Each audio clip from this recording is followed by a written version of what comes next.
There's something you've been avoiding. You know it, and I'm about to say it out loud.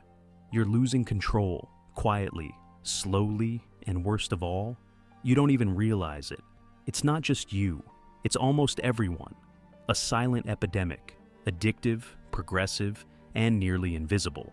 It hides behind pixels, flashes of light, videos you call harmless. But they're not. You think you're in charge of your impulses? You're not. And even if you dress it up as entertainment, say it's normal, everyone watches it, somewhere deep inside. You know something in you is shifting, and not in a good way. This isn't about religion, it's not morality, this is psychology, plain and direct. And to truly understand what's happening to you, you've got to look in a place most men are terrified of. Your unconscious, because that's where your shadow lives. What Carl Jung called the shadow self, the hidden part, the repressed part, the version of you don't even look at in the mirror. And here's what nobody tells you. Pornography doesn't just feed that shadow, it empowers it, it strengthens it. It turns it into a smirking beast while you keep believing you're the one in control. So here's the first uncomfortable truth. Every time you open that tab, every time you click that video, you're not just watching. You're programming your mind. You're training your brain to crave instant pleasure, to choose passivity, to chase the easy win, over and over again. But life doesn't work like that. And deep down, you know it. You feel it when your energy is low. You feel it when you can't concentrate. You feel it when your willpower vanishes. And you look in the mirror but can't meet your own eyes. You're hiding something, and your body knows it. Remember what Jung said. Until you make the unconscious conscious, it will direct your life, and you will call it fate. That's what's really going on. You think you just lack motivation, that you're lazy, you're not. The truth runs deeper. It's in the corner of your life you visit when no one's watching. That dark corner where you hand your power over to pixels and illusions. That corner where your soul leaks away, one session at a time. And here's the poison you don't see yet. When you start rewarding yourself without effort, your hunger for real things, real people, real goals, real growth dies. Why fight to win someone's heart when you can see everything from your bed? Why become a man of strength, depth, and meaning when you can get high off quick dopamine? Porn doesn't just warp how you see sex, it warps how you see love, how you see effort, how you see your life. And the darkest part, it tricks you into thinking it's fine, that it's harmless, that you're free. But you're not free, you're chained. Every click is a reinforcer, every habit becomes a program. And slowly, your choices stop being yours. They become reflexes, addictions. And this next part might sting. You're not the only one. There are millions walking the same double life. One face for the world, another behind closed doors. Smiling outside, but eaten alive inside. The worst part, it all started so small. Curiosity, one image, one video, a thought like just today. But just today became every day. Porn creates a disconnection, body from soul, desire from connection, pleasure from presence, until all that's left is a hollow reflection. And an addiction you don't even want to admit has a name. Jung talked about the animus and anima, the masculine and feminine energies inside each of us, the sacred balance between thought and emotion, fire and water. But porn tears that apart. It pulls you into your lowest form, unconscious, animalistic, unbalanced. Ever notice how after watching the world seems duller, how your body feels heavier, how a strange invisible guilt sneaks in? That's not just guilt, that's your soul screaming for you to come back. You can pretend everything's fine, but your nervous system, your subconscious, they never lie. They log every second of it, and the shadow, it laughs. Let me say this clearly. You don't need to quit porn because it's wrong. You need to quit because it's robbing you of your edge, of your real desires, of your power, your ability to want deeply, to conquer, to drive, to create. That's what's being drained. You're trading your masculine fire for synthetic emptiness.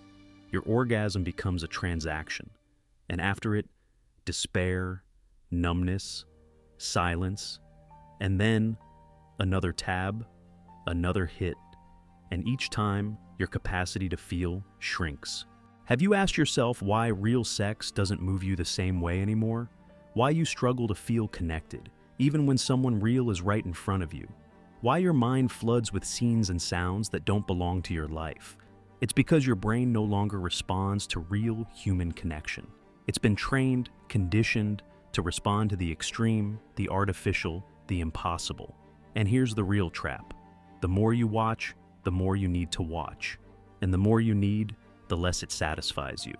Until one day, you're scrolling through videos, not even knowing what you're looking for. You just know something's missing. That something is you. Jung called it individuation. The process of becoming whole, becoming yourself. It's not about perfection. It's about facing your inner world. But instead of facing your demons, you're feeding them. Porn has become a shield. It's your crutch, your sedative. You're calling it freedom, but it's a cage. Now here's the hardest question you need to answer. Who would you be without it? Without the scenes? Without the fake intimacy? Without the escapism? What would your life look like if you stopped trading your focus and fire for temporary release? What kind of energy would return to you? Because porn isn't just an addiction, it's an exile. It's a banishment from your own essence, from your desire, your creativity, your clarity, your ability to build. And the world, it keeps whispering in your ear, it's fine, everyone does it. But quietly, silently, it's destroying millions, killing self-worth, killing intimacy, killing potential. And the most tragic part, they call that destruction freedom. But if you can't go a week without it, that's not freedom. That's slavery dressed up in modern clothes. Jung said, what you don't make conscious becomes your destiny. So if you don't confront this now, your life will become a loop. Same patterns, same distractions, same hollow feeling when you close the screen and realize you're still empty. You want a revolution? Start with this. Stop running, turn around. Face the part of you you've been avoiding, the shadow. Make peace with it. Integrate it. Because what you repress doesn't die. It festers. And porn, it has rotted the soul of a generation. You don't need a lecture to know that. You've felt it. You've seen it in your lack of drive, in your inability to stay focused, in your struggle to connect with what's real. But here's the part that flips everything. You can recover. You can rebuild. You can feel raw human desire again. You can feel pulled by a vision instead of addicted to a distraction. But to do that, you have to kill the imposter, the addict, the wounded boy who keeps going back for comfort, the man who wants the easy route. You have to make a different choice, fire instead of numbness, presence instead of escape, reality over simulation.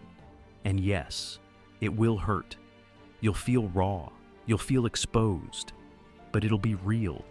And real is what transforms. You're not broken, you're sedated. And porn is the perfect drug to keep you asleep. Asleep in mediocrity. Asleep in almost. Asleep in the shadow. But there's another path. You can wake up. You can look your shadow in the eye and say, you don't own me anymore. You can become what Jung called the self, the full, integrated, conscious human.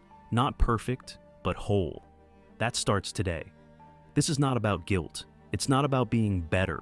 It's about reclaiming your soul, your spark, your depth. Porn is just the symptom. The real enemy? Emptiness. And if you're still listening, you're already halfway out. So, don't get distracted. Don't lie to yourself. Don't scroll past this like it's just another video. Because if you don't wake up now, ask yourself, when? Every click you don't make is power. Every impulse you resist is strength. Every shadow you face brings you closer to you.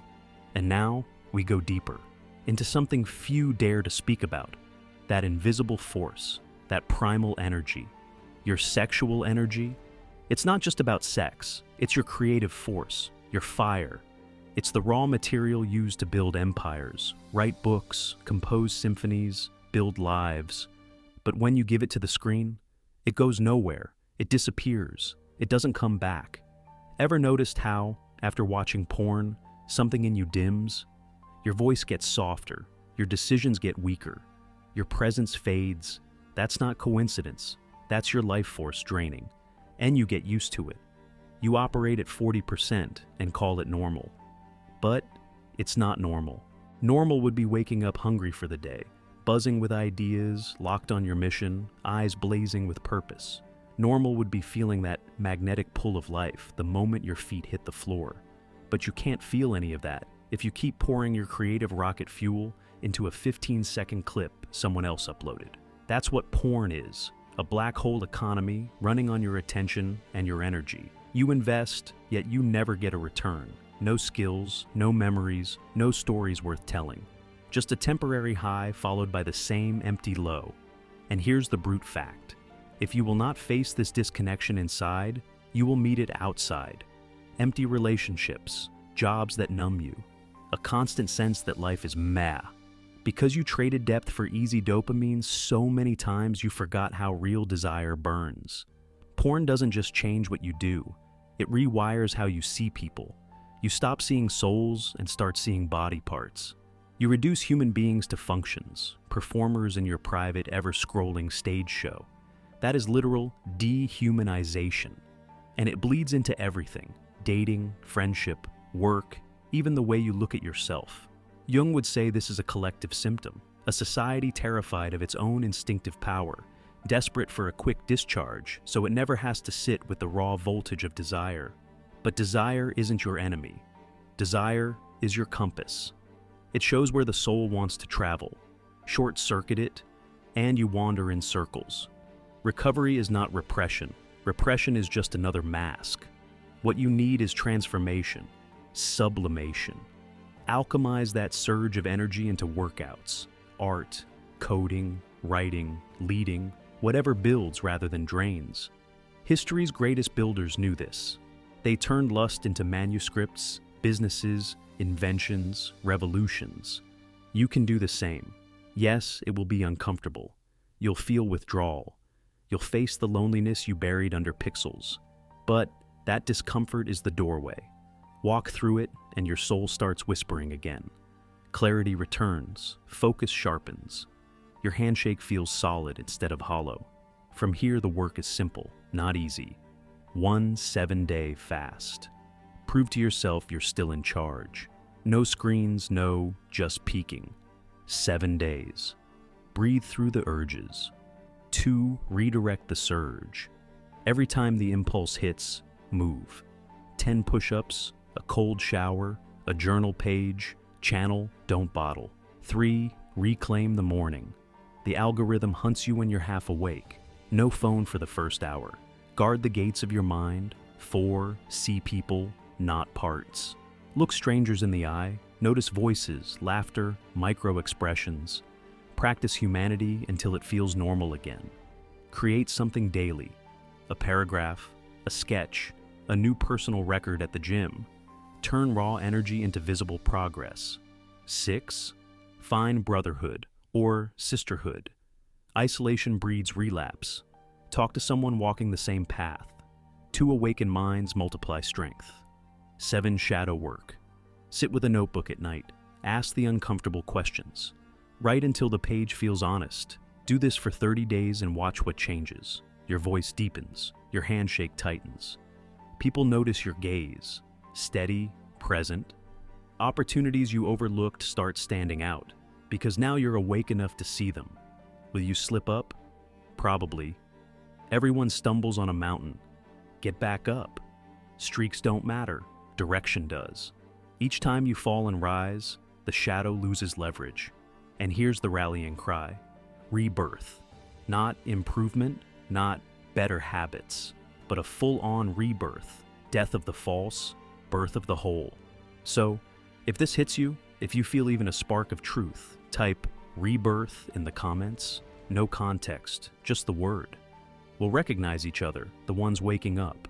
Subscribe only if you're ready for more gut-level truth. Not for the algorithm, but because you want allies on the climb.